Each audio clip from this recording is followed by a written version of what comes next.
Mbappe versus junior Neymar. नमस्कार, म Kylian Mbappe, फ्रान्सको एकदम पपुलर फुटबलर। नमस्कार, म जुनियर नेमार, ब्राजिलको एकदमै बहुत चर्चित खेलाडी। मेरा फ्यान जति सबैले 1 लाइक र 1 सब्स्क्राइब गरिदिनु।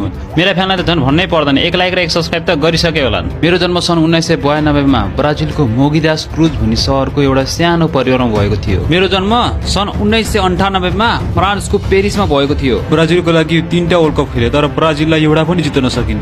मैले फ्रान्सको लागि 2टा वर्ल्ड कप खेले, जसमा एउटामा जित निकाले।